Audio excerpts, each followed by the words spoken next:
Então, queridos, eu quero compartilhar com você hoje na primeira epístola de Paulo aos Tessalonicenses, no capítulo 4, a partir do verso 13. E diz assim a palavra do Senhor. Vamos ler 1 Tessalonicenses 4, verso 13. E diz assim: não queremos, porém, irmãos, que sejais ignorantes com respeito aos que dormem, para não vos entristecerdes como os demais, que não têm esperança. Pois se cremos que Jesus morreu e ressuscitou, assim também Deus, mediante Jesus, trará em sua companhia os que dormem. Ora, ainda vos declaramos, por palavra do Senhor, isto: nós, os vivos, os que ficarmos até a vinda do Senhor, de modo algum precederemos os que dormem. Porquanto o Senhor mesmo, dada a sua palavra de ordem, ouvida a voz do arcanjo e ressoada a trombeta de Deus, descerá dos céus, e os mortos em Cristo ressuscitarão primeiro. Depois nós, os vivos, os que ficarmos, seremos arrebatados juntamente com eles, entre nuvens, para o encontro do Senhor nos ares, e assim estaremos para sempre com o Senhor. Consolai-vos, pois, uns aos outros com essas palavras. E o capítulo 5 também diz: irmãos, relativamente aos tempos e às épocas, não há necessidade que eu vos escreva, pois vós mesmos estáis inteirados com precisão de que o dia do Senhor vem como ladrão de noite, quando andarem dizendo paz e segurança, eis que lhes sobrevirá repentina destruição, como vêm as dores de parto. Aqui está para dar a luz, e de nenhum modo escaparão. E o texto continua dizendo: mas vós, irmãos, não estáis em trevas, para que esse dia, como ladrão, vos apanhe de surpresa. Porquanto vós todos sois filhos da luz e filhos do dia. Nós não somos da noite nem das trevas. Assim, pois, não durmamos como os demais, pelo contrário, vigiemos e sejamos sóbrios. E a palavra do Senhor continua dizendo: ora, os que dormem, dormem de noite, e os que se embriagam, é de noite que se embriagam. Nós, porém, que somos do dia, sejamos sóbrios, revestindo-nos de toda a couraça da fé, do amor, e tomando como capacete a esperança da salvação. Porque Deus não nos destinou para a ira, mas para alcançar a salvação mediante o nosso Senhor Jesus Cristo, que morreu por nós, para que, quer vigiemos, quer durmamos, vivamos em união com Ele. Consolai-vos, pois, uns aos outros, edificai-vos reciprocamente, como também estáis fazendo. Amém? Essa palavra de Deus nos traz alegria, esperança, confiança em Deus. Ele está voltando, e a palavra aqui do apóstolo Paulo aos Tessalonicenses é que eles sejam vigilantes, que eles perseverem aguardando a volta de Cristo. Eu quero orar com você após a leitura do texto aqui da primeira epístola de Paulo aos Tessalonicenses, capítulo 4 e também o capítulo 5. Vamos orar? Eterno Deus, te louvamos pela Tua palavra que acabamos de ler. Aplica aos nossos corações, dá-nos entendimento, e que o Teu Espírito Santo use-me como instrumento para a glória do Teu nome. Abençoa a cada irmão, a cada irmã, a cada família, a cada pessoa que está ouvindo essa palavra, que alcance corações e que haja salvação. Oramos assim no nome de Jesus. Amém.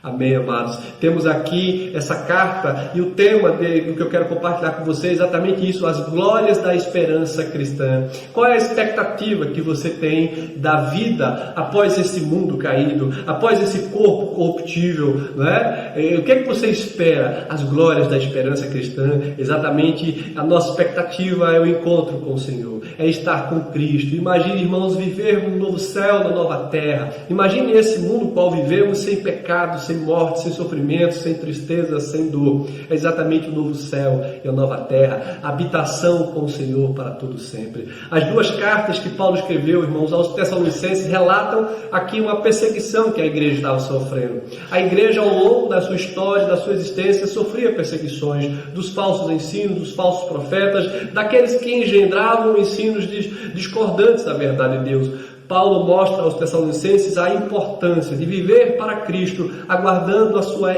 iminente volta. Ora, esse texto que Paulo escreveu aos Tessalonicenses é um dos livros mais antigos escrito por Paulo. Ele foi escrito de 50 a 51. Um dos escritos mais antigos, além desse aqui, é a carta de Paulo aos Gálatas. Mas veja que aqui o apóstolo Paulo já ensinando a igreja a aguardar a volta de Cristo, a perseverar. Essas cartas estão entre as mais antigas que o apóstolo escreveu. Então aqui nós vamos ver que o que nós vamos encontrar nos ensinos dessas cartas, da primeira epístola aos Tessalonicenses e a segunda, é exatamente uma mensagem apocalíptica, uma mensagem escatológica, ou seja, aquelas coisas que haverão de acontecer nos últimos dias, a vinda do Senhor. Então encontramos muitos ensinos acerca do retorno, da volta de Cristo, espalhados ao longo dessas duas epístolas. A primeira epístola, o capítulo 4 e 5, ela exatamente nos mostra a volta de Cristo. Essas epístolas mostram como será o fim, como será esse momento em que o Senhor há de voltar. Essa epístola mostra que o fim será precedido de um movimento de apostasia. É exatamente isso que temos visto nos nossos dias. Muitos não creem em Deus, muitos, negam a existência de Deus. Esse é o momento da apostasia que o mundo tem vivido. E também apresenta a aparição do diabólico homem da iniquidade, daquele que espalhará, inimizades, porfias, guerras, ciúmes, invejas, falsidade, mentiras. Meus irmãos, a palavra de Deus nos apresenta esses sinais do fim. O discurso aqui dessas cartas, aqui dessas duas epístolas, a primeira e a segunda, ilustra exatamente o pano de fundo apocalíptico, ou seja, das coisas que hão de suceder no fim. E os temas aqui que nós vamos encontrar no capítulo 1 e 2 da primeira epístola é sobre a ira de Deus. E a ira de Deus recai sobre a iniquidade, sobre o pecado, sobre a maldade crescente do mundo. O capítulo 4 e 5 aqui também vai nos falar sobre o dia do Senhor. O dia do Senhor é a volta de Cristo, é a parousia, quando o Senhor Jesus está voltando. Também mostra aqui esse texto o destino dos mortos, para onde vai aqueles que morrem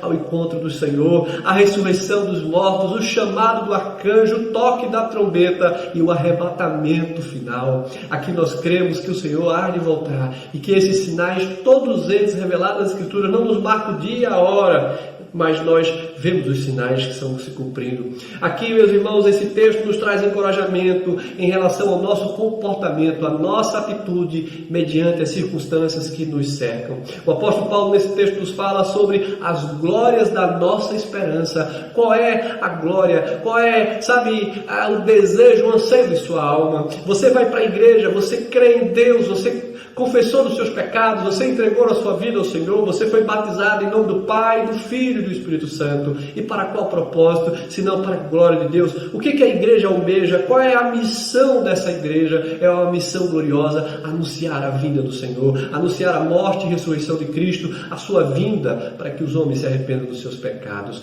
Meus irmãos, os crentes aqui de Tessalônica estavam tristes, porque pensaram que os seus irmãos mortos tinham perecido para todo sempre, não havia esperança para eles. E o apóstolo Paulo vem ensinar exatamente as verdades encontradas na revelação de Deus, através do seu Filho Jesus, através da sua palavra.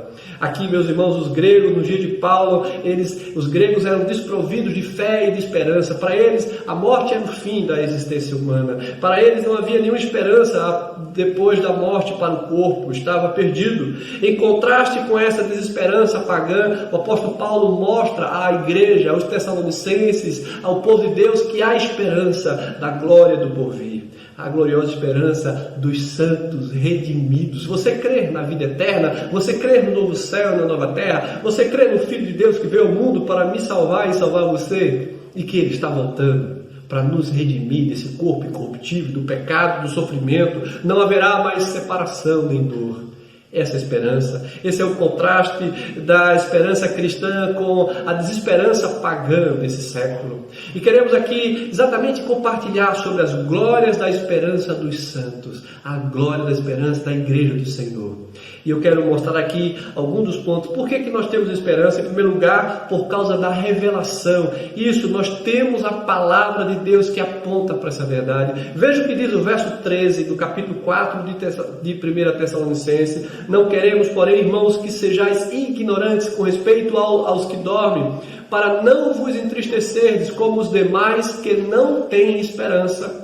E o verso 15 diz: ora, ainda vos declaramos por palavra do Senhor isto, nós, os vivos, os que ficarmos, até a vinda do Senhor, de modo algum precederemos os que dormem. O apóstolo aqui está falando sobre a ressurreição dos mortos, aqueles que morreram. Quando ele fala daqueles que dormem, é o corpo que dorme. Não há a teologia do sonho da alma, sabe, da alma que dorme, não, o corpo. A ideia aqui do apóstolo Paulo, o corpo está ali inerte, morreu, viu a corrupção, foi sepultado, mas o seu espírito voltou a Deus, a sua alma está com o Senhor, e quando Jesus voltar, primeiro ressuscitarão os mortos, ou seja, a sua alma se unirá ao seu corpo, e eles se apresentarão diante do Senhor, um corpo glorioso, e logo depois, é por isso que Paulo diz que de modo nenhum precederemos os que dormem, ou seja, não há vantagem só porque estamos vivos. Se Jesus voltar, não passaremos pela morte, porque eles se apresentarão primeiramente diante do Senhor, os santos, porque os ímpios eles ressuscitarão para o juízo, mas os santos para o gozo eterno, na vida eterna com Deus. Irmãos, as religiões têm especulado sobre o destino da alma após a morte. E aí, você e eu cremos pela revelação da palavra, nós sabemos o destino da nossa alma. Os filósofos têm discutido sobre a imortalidade, os espíritas falam sobre comunicação com mortos, né? Aquela mesa branca ou qualquer outro que eles possam chamar, onde as pessoas vêm lá na intenção de ouvir aquele seu ente querido que morreu, mas na verdade aquilo não passa de uma farsa. Não há possibilidade de comunicação entre vivos e mortos, porque um grande abismo há estabelecido, porque aqueles que morrem, eles voltam para o Senhor que deu, e os ímpios eles são lançados no inferno. Então não há como a comunicação. Ali há exatamente o diabo ludibriando as pessoas. A palavra de Deus diz que ele pode transformar num anjo de luz, se possível até enganar os eleitos. Então muitas pessoas são enganadas com esses espíritos que simula, é um simulacro da verdade. Mas irmãos, agora o apóstolo Paulo resolve esse problema dizendo que não precisamos especular, pois temos uma revelação específica e clara de Deus acerca do destino após a morte. É isso que diz o verso 15 aqui desse texto de Tessalonicenses. Ora, ainda vos declaramos por palavra do Senhor isto, né? Nós, os vivos que ficarmos até a vinda do Senhor, de modo algum precederemos os que dormem. Então, aqui a palavra de Deus nos mostra que nós estamos aguardando a volta de Cristo. A morte. O texto de Salmo 116, verso 16 diz: preciosa é aos olhos do Senhor a morte dos seus santos. A morte é dor para aqueles que ficam, é sofrimento, mas para aqueles que esperam e aguardam e confiam no Senhor, para aqueles que sabem qual é o destino final da sua vida, ele encontra com o Senhor. Por isso que Paulo diz: o morrer, o ficar aqui com vocês é bom, mas o morrer é infinitamente melhor, porque eu vou para estar com o Senhor. A angústia de Paulo, porque estava com os irmãos, confortando os irmãos, vivendo na unidade do amor, mas ele sabia que a morte era estar na presença de Deus. E é isso que o apóstolo fala aqui. A Bíblia tem uma clara revelação acerca da morte e da ressurreição. Existe aquele texto do apóstolo Paulo em 1 Coríntios, no capítulo 15, dos versos 51 a 54, que Paulo deixa essa narrativa belíssima para que a gente possa nos lembrar dessas revelações do céu. E diz assim: eis que vos digo um mistério, nem todos dormiremos, mas transformados seremos todos, porque no dia da volta do Senhor haverá crente, o povo vivo, mas aqueles que morreram também, eles ressuscitarão. Todos seremos transformados. É isso a palavra de Paulo aqui em 1 Coríntios capítulo 15, a partir do verso 51. E diz mais: no momento, no abrir e fechar de olhos, ao ressoar da última trombeta, a trombeta soará, os mortos ressuscitarão incorruptíveis e nós seremos transformados. É isso que diz a palavra de Deus. E diz mais: porque é necessário que este corpo corruptível se revista da incorruptibilidade e que o corpo mortal se revista da imortabilidade. Essa é a esperança daqueles que confiam no Senhor. E quando este corpo corruptível se revestir de incorruptibilidade e o que é mortal se revestir de imortalidade, então se cumprirá a palavra que está escrita: tragada foi a morte pela vitória. E diz o verso que eu amo esse texto, quando mostra aqui o texto: onde está, ó morte, a tua vitória? Onde está, ó morte, o teu aguilhão? Porque Jesus venceu a morte na cruz do Calvário, ele nos concedeu a vida eterna. Na ressurreição de Cristo, eu e você temos vida. porque todo aquele que crê em Cristo, ainda que morra, viverá. Essa é a esperança da glória da igreja do Senhor. Bem como, irmãos, aqui o apóstolo Paulo fala, essa certeza da segunda vinda de Cristo, a autoridade da palavra de Deus nos dá essa segurança, nos dá esse conforto que eu e você precisamos. Confiança em Deus e na sua palavra, não nas filosofias desse mundo, não, sabe, nas teorias tão bizarras que o inimigo das nossas almas engendra na mente, no coração do homem sem Deus. Meus irmãos, por que nós temos esperança? Em segundo lugar, temos esperança porque o retorno de Cristo é algo verdadeiro, é algo iminente. Cristo voltará novamente pela segunda vinda, da mesma forma que ele veio ao mundo, estabeleceu o seu reino entre nós e houve esperança, fé e salvação. Quando Jesus voltar, ele virá para redimir a todo o seu povo. É exatamente isso. O verso 14 e o verso 15 desse texto que lemos de 1 Tessalonicenses nos diz, no capítulo 4, verso 14: pois se cremos que Jesus morreu e ressuscitou, assim também Deus, mediante Jesus, trará em sua companhia os que dormem, aqueles que morreram há tanto tempo. Morreram, foram sepultados, nem mais existe seu esqueleto, mas eles voltarão. Lembra daquela passagem de Ezequiel, do vale de ossos secos? É interessante imaginar como se dará nesse dia. Ora, ainda vos declaramos por palavra do Senhor isto: nós, os vivos, os que ficarmos até a vinda do Senhor, de modo algum precederemos os que dormem. Ou seja, todos nós iremos nos encontrar com o Senhor, todos nós seremos transformados. Na segunda vinda, os salvos virão com Cristo em glória, numa gloriosa comitiva, porque quando o Senhor voltar, virão os salvos com Ele. E aí o seu corpo será restaurado, será glorificado, unindo-se ao seu Espírito. E aqueles que estão vivos, no abrir e fechar dos olhos, serão transformados. Os vivos não terão nenhuma vantagem em relação aos mortos em Cristo na segunda vinda. A vinda de Cristo, ela será pessoal, visível, real, poderosa, gloriosa. A vinda do nosso Senhor é algo certo e algo iminente para aqueles que creem. Ele veio para julgar vivos e mortos. Ele veio para colocar todos os inimigos debaixo dos seus pés. Lembra do Salmo 23, o verso 6, né? Prepara-me uma mesa na presença dos meus adversários. Unges minha cabeça com óleo, o meu cálice transborda. Certamente que a bondade e a misericórdia me seguirão todos os dias da minha vida, né? Então, meus irmãos, precisamos confiar nessa providência, porque quando o Senhor vir, os inimigos serão colocados por estrado dos seus pés. Nós não passaremos mais pelo sofrimento. Ele veio para restabelecer a plenitude gloriosa do seu reino entre nós. Ele veio para buscar a sua igreja e reinar com a sua igreja para todo sempre. É quando a igreja militante se encontrará com a igreja triunfante, quando nós nos apresentarmos diante do nosso Deus. Que dia glorioso é esse? Maranata, vem Senhor Jesus. Meus amados, nós devemos ter fé, ter confiança, sabe? Devemos nos apropriar da palavra de Deus, meditar nela de dia e noite e andarmos segundo os seus preceitos. Meus irmãos, por que temos que ter esperança? Em terceiro lugar, porque a ressurreição é algo certo. Os mortos em Cristo ressuscitarão. É isso que o apóstolo Paulo fala no verso 15 e 16. A doutrina da ressurreição era rejeitada pelos gregos e pelos saduceus. Eles não criam na vida após a morte. A base da doutrina da ressurreição dos salvos é exatamente apontando para a ressurreição de Cristo na cruz do Calvário, quando ele foi sepultado e após o terceiro dia ele ressuscitou, como nos diz as Escrituras. E ao ressuscitar, ele nos trouxe esperança para todos aqueles que nele creem. Pois se cremos que Jesus morreu e ressuscitou, assim também Deus, mediante Jesus, trará em sua companhia os que dormem. O verso 14, você crê que Jesus ressuscitou? Você crê que Jesus é o seu Salvador? Porque ele veio com essa missão para salvar o perdido. Ele veio para nos resgatar do império da morte. E ora, a palavra de Deus nos diz que não devemos preocupar com aquele que pode tirar a nossa vida, mas aquele que além desse corpo pode tirar a nossa, a segunda morte, que é a morte eterna. Nós temos esperança em Deus, na sua palavra. Paulo diz que quando Cristo voltar e dar a sua palavra de ordem, os mortos vão ressuscitar. Esse texto aqui, irmãos, é a revelação acerca das coisas que hão de suceder. É isso que diz aqui o verso 16 desse texto, do capítulo 4 de 1 Tessalonicenses. Porquanto o Senhor mesmo, dada a sua palavra de ordem, ouvida a voz do arcanjo, E ressoada a trombeta de Deus, descerá dos céus, e os mortos em Cristo ressuscitarão primeiro.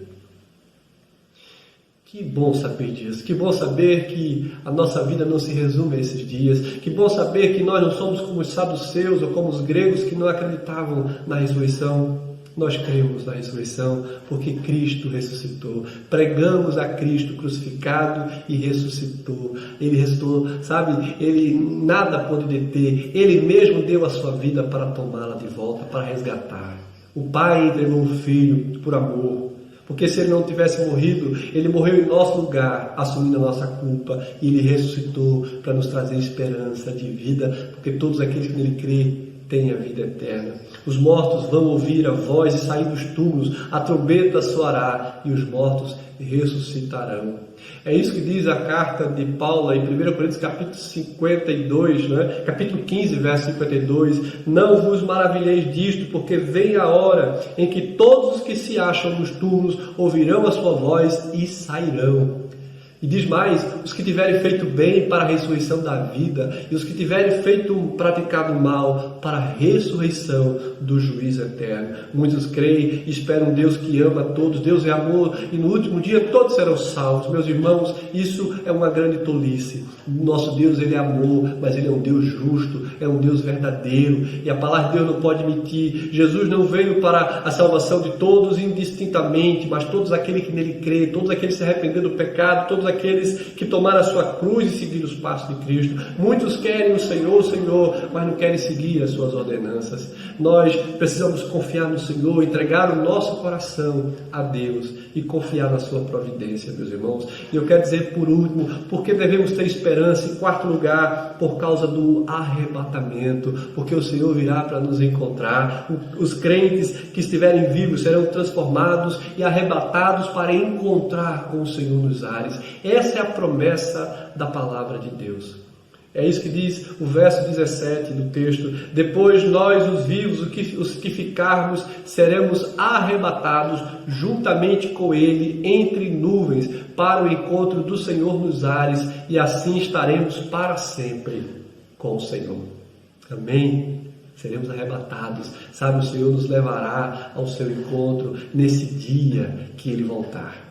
Não estamos aqui usando o arrebatamento com o mesmo sentido do dispensacionalista, que diz que a segunda vinda de Cristo será precedida de 2 turnos, um secreto e outro visível, como se houvesse um arrebatamento secreto, como é ensinado na doutrina do dispensacionalista, nós cremos em um único arrebatamento, e ele será visível. Cremos que a segunda vinda de Cristo será visível, será audível, será gloriosa, será única e verdadeira. Então, quando Cristo voltar, subiremos para nos encontrar com Ele nos ares. É isso que o texto diz. E assim estaremos com o Senhor para todo sempre. Será, a vinda de Cristo será única e verdadeira e absoluta. Todo olho verá, todo joelho se dobrará na vinda do Senhor Jesus. Os salvos estarão para sempre com o Senhor. E aqui, este encontro será maravilhoso. Vai ser um encontro triunfal da igreja com o seu noivo, a noiva com o seu noivo. Jesus Cristo estará para sempre conosco. Ele virá para nos redimir, para nos levar para o novo céu e para o novo céu e nova terra, onde habitaremos com Ele por todos os séculos. Meus irmãos, a igreja não desfrutará, a igreja então desfrutará das bem-aventuranças eternas. A igreja, ela não pode permanecer, com medo, vacilante. Devemos ser vigilantes, devemos confiar no Senhor, devemos perseverar, porque a volta de Cristo está mais próxima hoje do que ontem. Então, a igreja encontrará no descanso de Deus, no novo céu, na nova terra, na pátria celestial, onde habitaremos com Ele para todo sempre. Estaremos juntos como família de Deus e jamais vamos nos separar, porque não existirá mais a morte, nem o sofrimento, nem a angústia, porque todas essas coisas fazem parte apenas desse mundo caído por causa do pecado. Mas Jesus veio para nos resgatar e nos conceder a vida eterna. Não haverá mais despedida, porque não há mais morte, não haverá mais separação. Ó, com bendita esperança todos nós temos nesse dia glorioso da volta de Cristo. Seremos arrebatados juntamente com Ele entre nuvens para o encontro do Senhor nos ares, e assim estaremos para sempre com o Senhor. E o apóstolo diz: consolai-vos, pois, uns aos outros com estas palavras. Que você possa crer nessa verdade, que você possa confiar na palavra do Senhor, entregando a sua vida a Cristo e sabendo que Ele é o Redentor e o nosso resgatador. Eu quero orar com você nesse instante, pedindo que Deus nos traga fé, confiança, esperança, porque a volta de Cristo está cada vez mais evidente. Vamos orar, amados? Feche os olhos por mais um instante. Senhor, nosso Deus e Pai, te louvamos pela Tua palavra que foi lida, a Tua palavra que foi exposta, aplica ao nosso coração, nos traz esperança, nos traz alegria, aumenta-nos a fé a cada dia. Ó Deus, no nome de Jesus, segundo o Teu propósito, que logo possamos voltar à normalidade, que logo a Tua igreja volte a unir-se no único lugar, como igreja, como corpo. Ó Deus, remove todas as intrigas, todos os temores, todas aquelas coisas que muitas vezes entristecem o corpo de Cristo, adoece a igreja. Que a igreja possa viver em unidade, em amor. Ó Deus, tem misericórdia de nós, a começar de mim, transforma meu coração, muda-me a minha percepção, ensina-me a entender que eu dependo totalmente do Senhor, da Tua palavra, e que eu possa confiar sempre nas providências do Senhor. Ó Deus, perdoa os nossos pecados, nos concede essa semana de bênçãos, e que possamos viver a cada dia confiando na Tua palavra, vivendo para a Tua glória. Oramos assim no nome de Jesus. Amém e amém.